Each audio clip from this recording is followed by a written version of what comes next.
The other type of test tests for antibodies against the virus.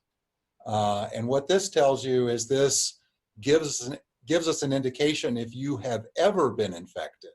It doesn't necessarily indicate whether or not you are currently infected. And if both of those tests work as they're supposed to, you can get a pretty good idea of where someone stands at any time during the course of infection. Currently, we're early in this, and so we don't know exactly how to interpret all of these tests. The tests for the virus, which is a measure of, which is the genetic test, we've seen a lot of cases where those stay positive for a long time, and we're still trying to figure out exactly what that means. The thing about the antibody test is it may take a while to turn positive. It takes a while for you to develop antibodies after you've been infected. And the other thing to remember about this test is just because you have antibodies, that is not a guarantee that you are actually immune to the virus, because not all antibodies will block viral infection. Go ahead. I was going to say the current problem with both tests is they are, in their current form, they are almost exclusively laboratory based. Moving forward, I think our hope is that we can take tests out to the point of care to allow much more widespread and easier testing. Gotcha, thank you. Dr. Denny, I'd like to move on to you. Yeah, with different kinds of tests in use and so many different tests kind of flooding the market right now and in development, how do we know they're all measuring the same thing, and how much of an issue are validation and standardization? So thanks, Ivan. So the short answer is we don't know that they're all measuring the same thing, and this is one of our big challenges ahead of us. So when you typically develop assays, you want to go through a fairly significant validation and standardization process. And with this pandemic, we're racing.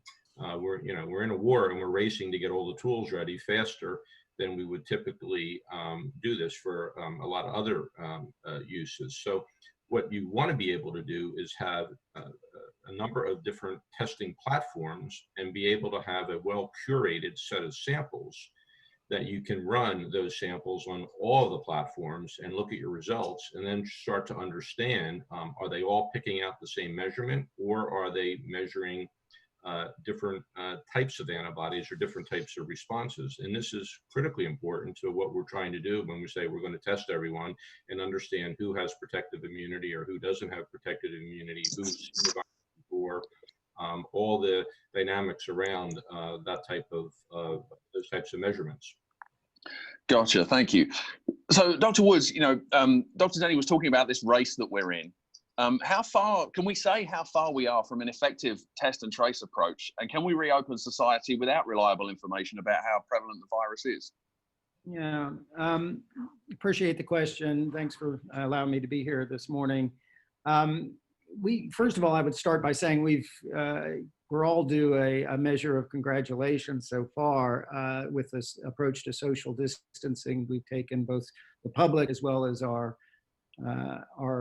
community leadership has done a great job with that. And I think we are seeing that flattening of the curve that you hear so much about, which reduces the pressure on our health systems. And at least in particular here in North Carolina, but actually across all of the states, this appears to be having success. Now there are deviations from that at certain county and levels and within certain populations. But what this harkens to is an expected transition from the mitigation approach that we've been in, where we're reliant on our social distancing, back to a containment approach. And the containment approach really relies upon testing, contact tracing, and then the isolation that takes place. The problem when the outbreak or the virus initially entered here in the US, those tests were not widely available and still are not quite where we would like them to be. But we do require, as Dr. Gunn alluded to, we need those tests to detect the presence of virus in order to perform our that test contact tracing and isolation approach as we, again, make that transition back to containment. We need to have tests that we understand their performance characteristics. And this is exactly what Dr. Denny was alluding to. And ideally, we have those results quickly, and that means we can be more precise in how we put in place our public health interventions. The other component to that, of course, is understanding what the background rate of immunity is, and this is what's, there are a number of studies that will be performed by our public health bodies. In fact, here in North Carolina, there are a number of studies that are already being supported or will be supported as we move forward that will look at the prevalence of disease and the prevalence of at least antibodies in certain populations to give us a sense of where we stand with regard to a herd immunity. At this point, we've done such a good job with the social distancing. The expectation is that the rate of immunity will actually be quite low, which means we would expect there to be, over the course of the next several months, periodic outbreaks of disease. But now we hope to have the diagnostic tools and the public health tools to again, contain those outbreaks as they occur. Gotcha. Thank you very much for that. Okay, so we've got a lot to dig into here, and I certainly have questions, but I'd like to open it up to everybody else on the call for questions. If you are on Zoom, you can use the raise your hand feature, and we can unmute you to ask a question, or you can actually type a question in the Q&A window if you prefer. If you're calling in by phone, you can raise your hand by pressing *9, and then we can unmute you to ask a question that way. So right now I'm going to take a moment to let people raise their hands so we can unmute them and take a question or two.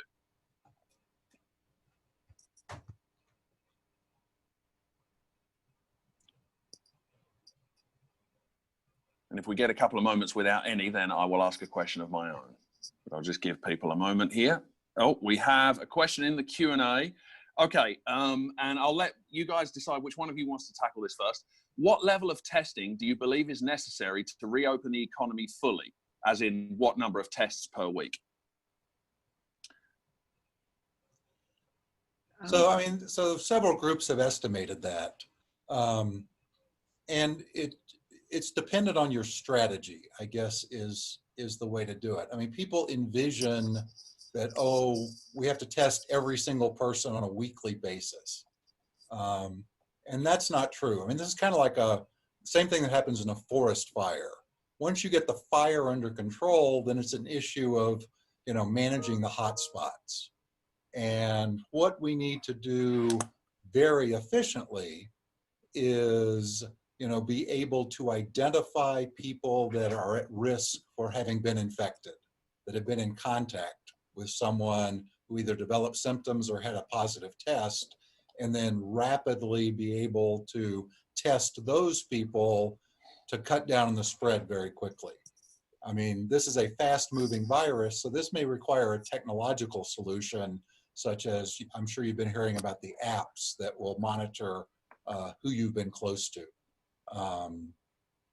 But if, with a very robust tracking system, it reduces the number of tests that are required. But I can't turn that into exact numbers. Maybe somebody else can. I would add to what Dr. Gunn just said and focus on, my view is focus on early on first responders and healthcare workers who have been involved in taking care of the patients in this current round, and see if they show any evidence of antibodies which may suggest that they are protected. In other words, try to be prepared as if we do see another surge, that hopefully we have those that have to take care of the patients and are the first responders that will have a better understanding of what risk those individuals have. I'll go ahead and add my comments. I agree fully with both Drs. Gunn and Denny. I would mention that, as with our understanding of the performance of the test, our understanding of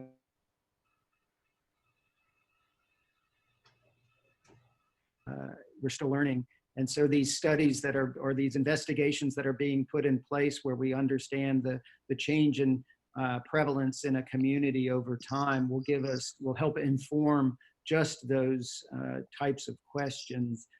We hope to be generating those data quickly. Of course, we need good testing technologies to be able to do that.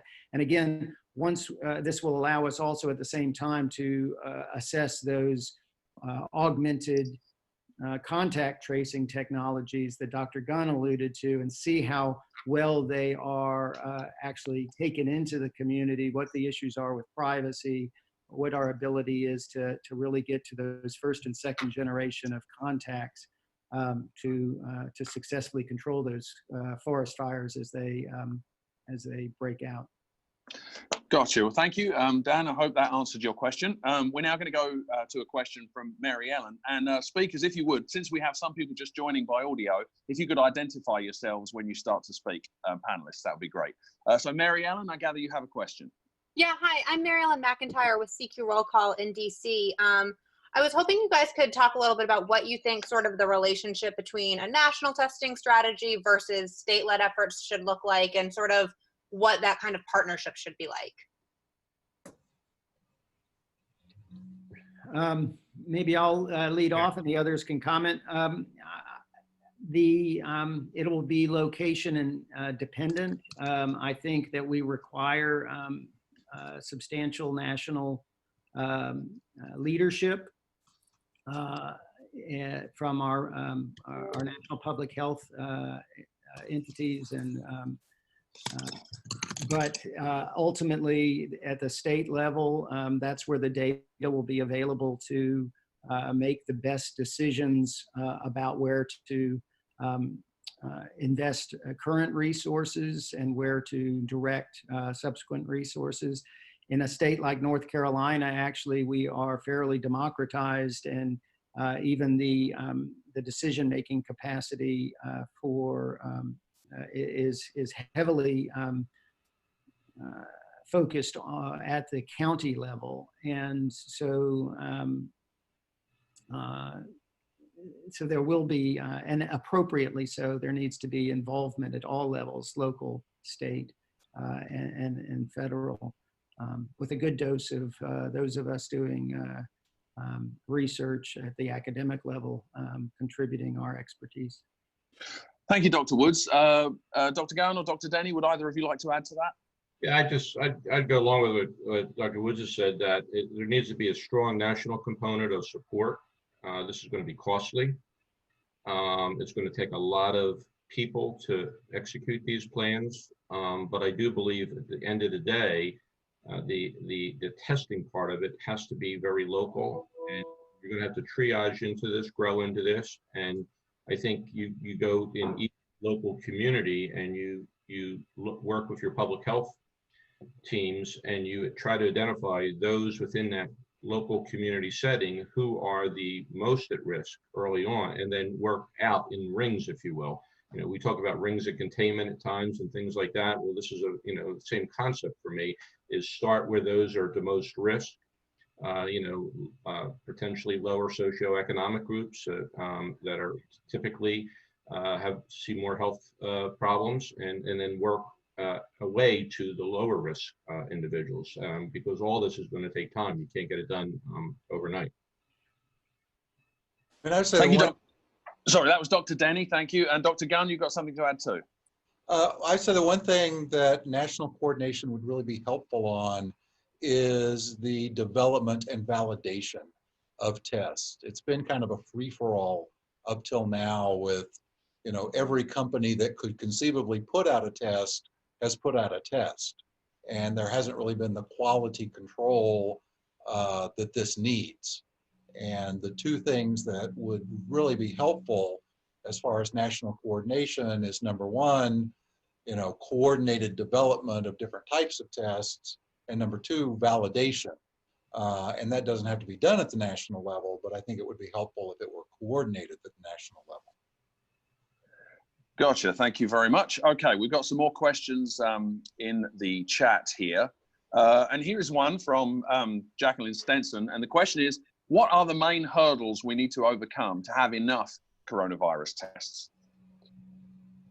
Which that's a big one, I realize, but anybody want to offer up what the biggest obstacles are, or one of them at least? You know, the first part is just supply chain. So just to pick up with what Dr. Gunn had previously talked about, standardizing and validating internationally in the HIV world, the WHO does something like this for a lot of diagnostics that are used around the world for HIV. So they do what they call a pre-qualification, and part of the pre-qualification process is that you are working with a vendor that you're sure has a good manufacturing record, and they're able to have a sustainable supply chain. So it would not help us to spend time on validating an assay that is a company that does not have the ability to have a consistent supply chain and manufacture their products and make them available for testing. So at a national level, one could sort of pre-qualify a number of entities, and you want to keep this in a free market, and you want to have competition, but you also want to have it focused where you know you're going to be working with teams that are there for the long haul, that have good quality manufacturing processes, and will be able to sustain that that testing kit platform for for a sizable period going forward. Yeah, this is Chris Woods. I would just add to that the supply chain point to mention that beyond just the test kits and the reagents that are required for those, the supply chain for the materials needed to acquire the sample that we will ultimately be testing, the supply chain of the individuals who the workforce are needed to actually collect those samples, and being creative about means for self-collection when appropriate and when can be performed safely, are also a strong consideration. So just the supply chain has a broader context. And so this is Dr. Gunn. The one thing I would add to this, there have been several reports come out, and one thing that people have looked for is kind of a way that we do this testing. The current polymerase chain reaction based test, I mean, it's a complicated test. It requires enzymes and chemicals and a lot of steps, and there are some machines that can automate it, but it's still just not an instant test. I mean, you could, in theory, have tests that instead of detecting, the virus RNA, detect some viral proteins immunologically. And in theory, if you can develop those tests that are sensitive enough, they are very rapid and easy. I mean, a pregnancy test is an example of that type of test. And those can be produced on a very large scale. The trick is to get them to a technical grade where they have the sensitivity we need in some form.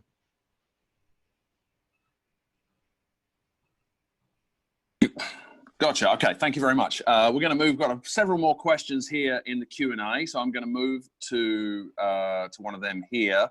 Got a question from CBS 17. It says, North Carolina is currently testing 2,500 people per day. At that rate, it would take roughly 11 years to test every resident of North Carolina. What level of testing do you feel is needed to be considered adequate?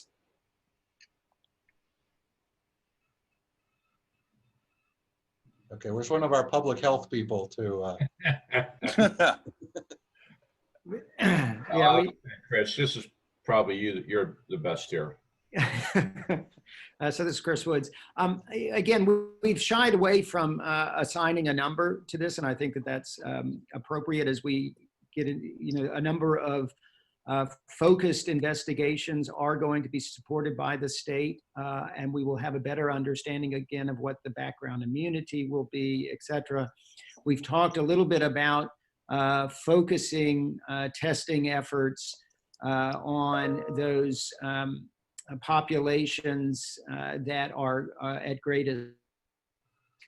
We need to consider how much we focus at trying to identify those who may be asymptomatic carriers of the virus, and that would augment those ultimate numbers. There's no question that more testing needs to be performed.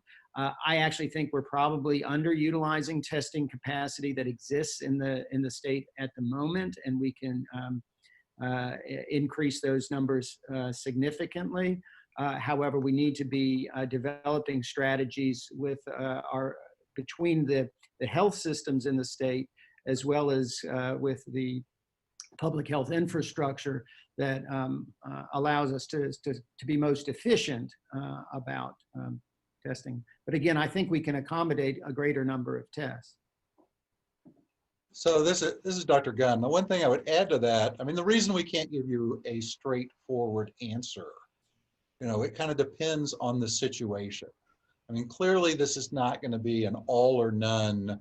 Suddenly one day, okay, we are eliminating social distancing, everybody go do whatever they want. This is going to be a staged rollout with different populations. And one of the things that will determine how many tests we need is what is the level of infection at the time we eliminate social distancing. I mean, if there's still a lot of infections going around, it's going to be hard. We're going to need a lot of infections are going to pop up. We're going to need a lot of tests. If we can really damp down our ongoing level of infection to a very low level, it's a lot easier to track the hot spots that pop up and jump on them. But if you're not doing that, it becomes a game of, if you don't get that baseline down, it becomes a game of whack-a-mole. Yeah, I agree. Very well said. Yep. Gotcha. Thank you, gentlemen.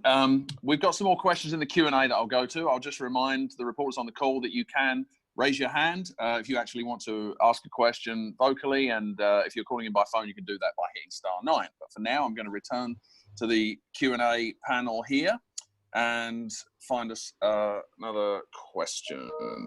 Hold on a minute. Sorry, I've lost myself here for a moment. Okay, here we are.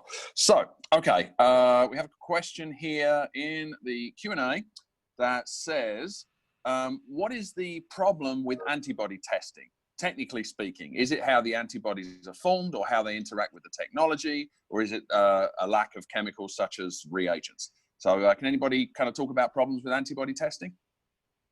Well, I'll start.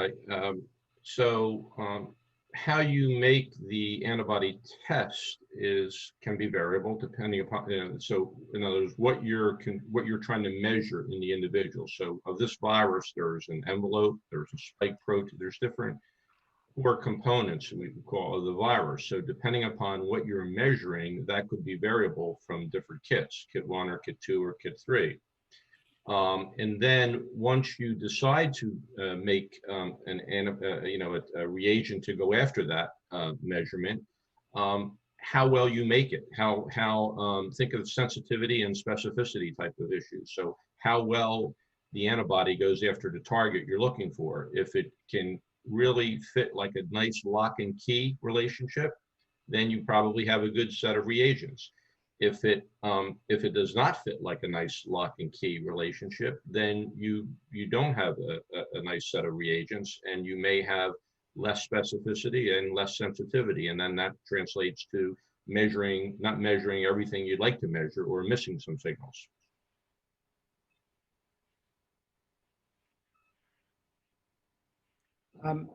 I can add my thoughts. I'm sure Dr. Gunn has some thoughts on the immunological aspects, but one of the considerations, again, is, as we alluded to earlier, is that when you're developing these assays, is taking into consideration the temporal dynamics of the infection and the time course with which the antibody response is being manifested. Other considerations are diversity of strains of this particular virus that are emerging as the virus changes over time, as it moves through populations, and making sure that there are consistencies on both the detection tests as well as on the serological assays, that they maintain performance. And I guess that's sufficient to mention. Gotcha. Thank you very much. We're going to move on to another question here from the Q&A. And okay, we've got a couple of questions. Well, here's one pertaining to universities. A national testing strategy by a group at Harvard published yesterday says that university laboratories can be repurposed to run high volumes of COVID tests. Hang on, and another question has just come in that's pushed that one out of the way. Hold on, okay.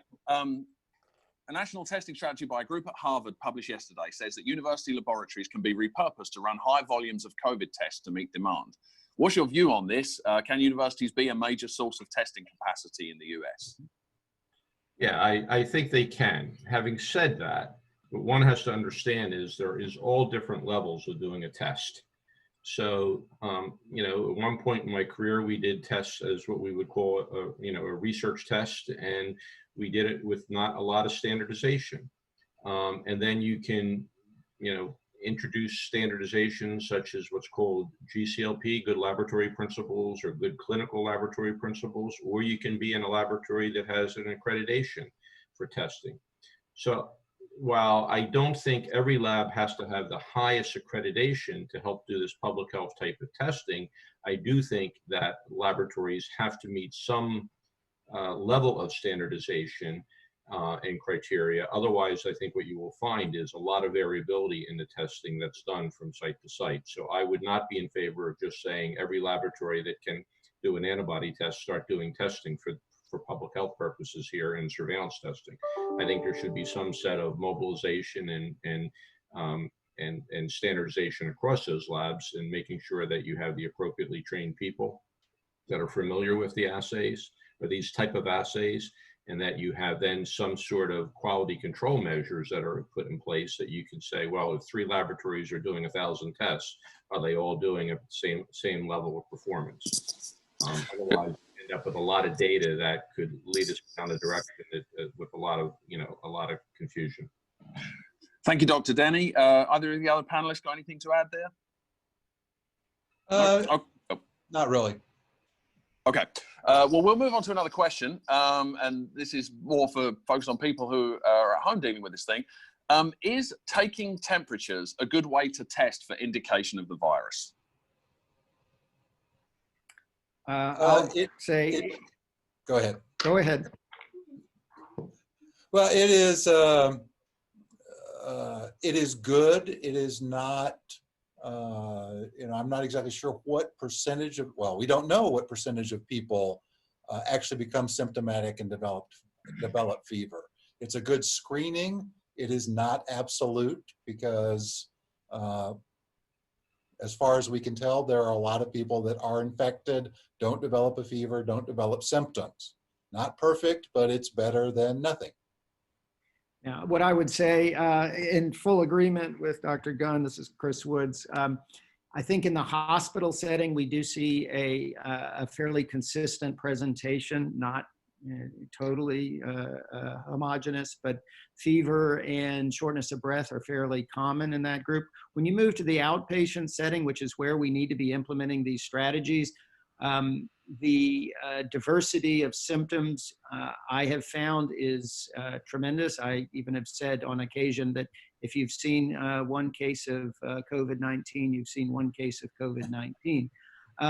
The variety is actually quite surprising, I find, and it makes the public health approaches and the targeting that we've been talking about really difficult because of the substantial number who are asymptomatic or the substantial number who may just feel fatigue and all over body aches. You know, we have these interesting group of individuals presenting with anosmia or the loss of smell or taste in a small percentage of individuals. And so it's quite varied. Gotcha. Okay, thank you both for that. Okay, now we have another question. There are a lot of calls right now to reopen the economy. Are we at the point where that even makes sense medically? And if not, what are the risks of reopening right now? So this is Dr. Gunn. I mean, you have to understand the people from our perspective, You know, the people that are advocating that we eliminate social distancing right now and that we just completely open up the economy, I mean, what they're really advocating for is that every single person in this country become infected with coronavirus. Because that's what's going to happen if we throw things wide open. You know, so if you like your grandmother, you may not want to do that. Short and to the point. Dr. Denny or Dr. Woods, do you have anything to add to that? Yeah, I am concerned that this rush to forget everything we've been through the last 6 weeks or 8 weeks is getting momentum that I think is a bit premature. I think if you think of rings of containment, you can think of rings of loosening the containment. So you can start small, and then you watch and be ready to do contact tracing and testing in that area, and you build on it. So I'm concerned that we're going to find ourselves potentially in a worse shape than we have been through the last 6 weeks if we go too fast at this.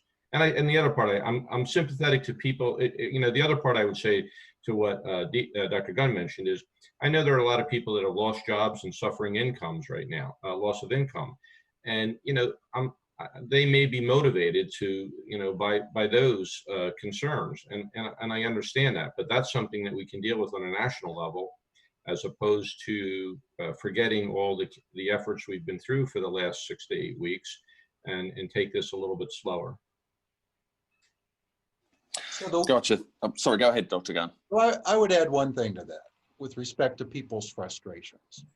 And like Dr. Denny, I completely understand people's frustrations, but I think one of the reasons they're frustrated is no one has given them a clear picture of how things are going to advance. No one has shown them the light at the end of the tunnel. And so I think one of the things that would be very beneficial if we could do it at the federal level. It's like, listen, this is what the path looks like going forward. Here's the schedule. Here's the schedule we're on. Here's where you are in that line, and give people, an expectation to work with and clearly explain the benefits of that.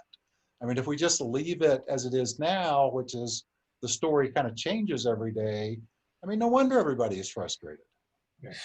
Well, that being the case, that kind of leads to the second part of that question, as to where we are, on this timetable. How far are we from, as you've already said, it's not going to be a magical reopening and everything goes back to normal. But how far do you think we are from taking the steps to gradually reopen everything that's been closed? Or what do we need to know in order to do that, take that step? Well, as we've talked about, we do need a clear message, but there are messages that are coming out and being proposed in this regard. Most suggest a phased approach where you are letting back into the, I'll use the term economy, or people going back to work, percentages of folks with regard to how essential their role is considered to be, and working towards a full opening by the fall, with maybe some phased institutional opening in schools and those types of things. And I think there's a lot of compelling rationale for that, for the reasons that both Drs. Denny and Gunn have mentioned, that you don't want to do things all at once. But I think we do realize there needs to be some progress in that regard, and I suspect that most of us agree that will be taking place over the next 6 months, as most of the plans allude to. We will, as we've emphasized, continue to have the need to do this containment, circles of containment, identification of where the cases are occurring. We may have to have statewide stay-at-home orders again imposed if there is a new surge of cases in certain locations. Hopefully we won't need to do that on the national level once we we work our way through this. But we do need clear guidance, and that needs to come from, as we've all stated, at the federal level, and it needs to be supported and slightly modified at the state and local level. Okay, thank you, Dr. Woods. Oh, sorry, did you have something to add? One other part to that, what I think of it is, we've spent about 6 weeks going up the curve, and I think we have to spend a lot of weeks going down the curve, and we watch that curve continues to decrease, and then use that as a guide for helping to reopen or gradually transition. But to start to do it too soon, when most places we've just barely plateaued, and it took many weeks to get up to that point. So you still have to go down the backside of that curve before your numbers are lower. Gotcha. Thank you, Dr. Denny. So we've had a number of questions in the Q&A pertaining to plasma. And so to characterize one of those questions, can you discuss the study that used plasma from recovered patients and how that could potentially benefit current and future patients? I'll quickly mention what we've been doing so far at our institution and a couple of the things that are happening nationally. Doctors Gunn and Denny can talk about the specifics of how you identify the best individuals for those donations. But because we have had substantial, this type of therapy, convalescent plasma or serum therapy is a very old approach to treatment, and there are some risks associated with it, but they can be reduced. We've had some success in treating other viral diseases, including Ebola with this approach. It has been discussed by a large consortium of individuals across the country. There are a number of studies that have been put in place, including an emergency access to plasma protocol, as well as a number of smaller randomized studies that are important to have in place so we can assess the performance of this type of treatment versus other potential treatments. Always best to do these in a controlled clinical trial context if we can. Through the emergency access protocol, where we've identified potential donors, we have allowed for the identification of donors here locally, and have actually provided plasma already to a number of individuals at our institution. Thank you, Dr. Woods. That was a pretty comprehensive answer, but do either of you have anything to add to that? I would just say that what Dr. Woods has mentioned about testing, so we when you develop that process, you want to make sure the person is not showing any viremia. So you want to test to make sure that they are free of actively replicating virus. And then we are testing to see if they have an antibody present. But what you'd really love to do is test to see if they had a functional antibody. And by that, what we refer to a lot of times is an antibody that is a neutralizing antibody.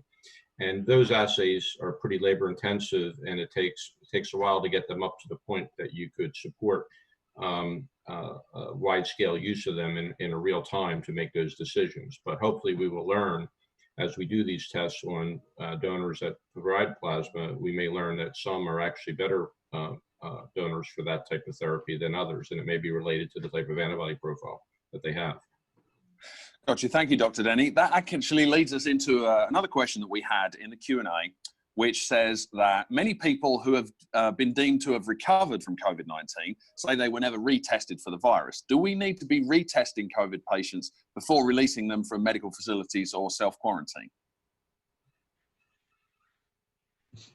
I think this is a Dr. Woods question. Yeah, I was just going to say, my wife walked in. Could you repeat that question? Sure, absolutely. Basically, the question was that there are some patients who have recovered from COVID-19 but haven't been retested. And the question was, should we be retesting people who have recovered from the virus before they're released from self-quarantine or from medical facilities? Yeah, I mean, in the ideal circumstance, you would retest them. There are a couple of issues with that. As we've mentioned before, the availability of tests, it's been a fairly limited resource. I think that's changing. As I mentioned earlier, I think we do have more tests available now and could consider that type of an approach, particularly in people returning to work in high-risk situations. One of the issues, though, is we don't really understand the dynamics of shedding as people are recovering from illness. We know that in certain individuals, we can detect virus from the nasopharyngeal cavity or from the throat, and even from stool in certain situations for a prolonged period of time, meaning several weeks. What risk that shedding poses to others around those individuals is not well understood. The epidemiology that exists would suggest that risk is fairly low, but we are still learning a lot about this virus and how it is transmitted. And so there is rationale to do that testing if we are able to, but we need to make sure we understand what the results of that testing may mean with regard to the potential for it to be transmitted. Gotcha. Thank you very much, Dr. Woods. I'm going to go back to the Q&A here so we can get through as many of these questions as possible. We have a question that says, we've heard a lot about the San Mateo testing study. Can anyone talk about the limitations of those results? Apparently, the conclusion was that the rate of infection versus the rate of hospitalization or death means that COVID is not as virulent or as dangerous as first thought. Is anybody familiar with that study or can address those results? Yeah. I believe that's the Santa Clara result. Is that correct? Yeah. Santa Clara County. Yeah. I think we've understood this for a long time, that the rate of detected disease does represent a tip of the iceberg effect, and that there is some number of individuals for every hospitalized case and for every death that occurs that's been estimated at 50 to 1 or even higher. I think that's where some additional studies along the lines of the San Mateo study need to be pursued. And again, they need to be location specific. And these are the types of prevalence studies I alluded to earlier. Whether or not there is change in the virus itself that maybe make it more transmissible or cause less severe infections over time or more severe infections over time is something that we need to continue to monitor. I'm sure others will have comment on this as well. Thank you, Dr. Woods. Either of you want to chime in on that? I agree with what Chris said. Yeah, pretty good summary. Gotcha. Okay, fantastic. Well, I'm going to try and get through another couple of questions here if we have time. Can you talk about the issue of strict states and counties versus loose states and counties? For example, South Carolina versus North Carolina. The issue of these, strict counties versus loose counties being proximate to one another, and what kind of issues that raises. It raises a lot of issues. The best analogy I heard is, well, let's just have one end of the pool that the kids are allowed to pee in.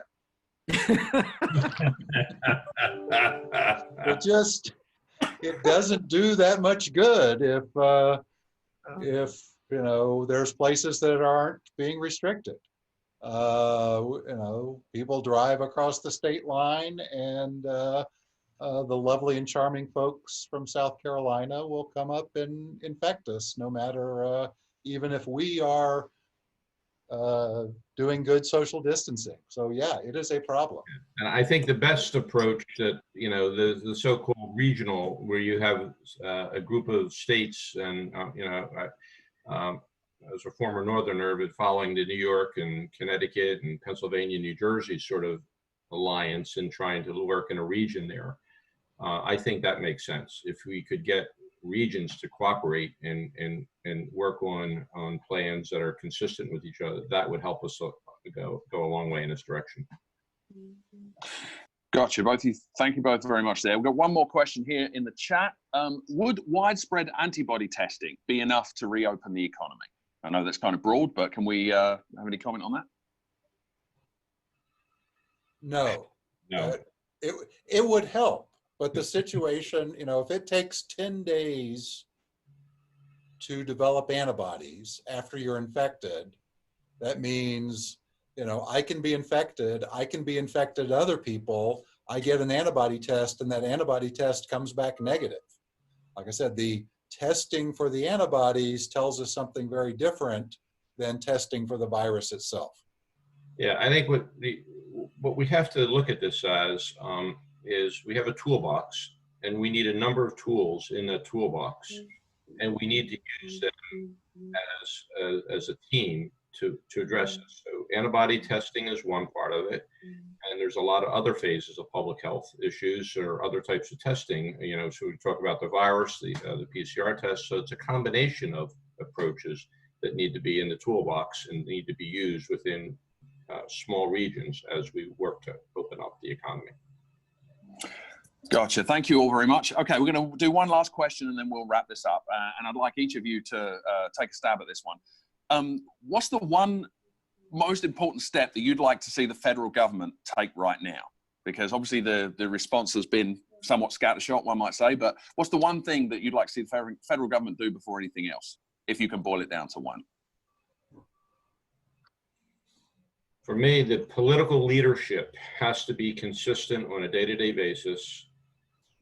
And I believe they have to take their lead from the public health experts that are there to provide the best scientific information and data on where we are in this pandemic. And then to provide clear leadership on a day-to-day basis, not on 1 hour, one position, and 3 hours later. That confuses the public. The public has a short retention span on a lot of these issues, and there has to be. And then for implementing all these areas that we talk about, there needs to be a funding stream for that. It's costly. And that is one area that the federal government can help, I think, in getting the fund flow into states, into local areas to help operationalize a lot of these different areas. Thank you, Dr. Denny. Dr. Gunn or Dr. Woods? So I would say the thing that the federal government could best do right now is come up with a plan. The American people are very willing to sacrifice for the common good, but we need a coherent plan that everybody can follow. I mean, lots of people have put forth plans, very good academic centers, think tanks. There's a couple of ways to do this, but someone needs to say, okay, here's the plan. We've taken the best advice. We're going to move forward with this. And we are asking you as individual citizens to buy into this plan, because that's how we're going to actually get control of this pandemic. Thank you, Dr. Gunn. Dr. Woods? Yeah, mine's kind of a blend of the two, and that would be to empower the entity that really has the responsibility for this type of response, and that's the Centers for Disease Control and Prevention, which unfortunately has been far too quiet. They're working very hard in the background, but I think they're the ones who need to be providing this leadership. It's been diverted to other entities to some degree. And I think when it ultimately comes time to implement these types of plans, it would be the CDC doing that through the extension of the Council of State and Territorial Epidemiologists involved with all of the states, as well as the local health departments as well. So really leveraging and empowering those groups and making sure they have access to the tools in that toolbox we were alluding to earlier.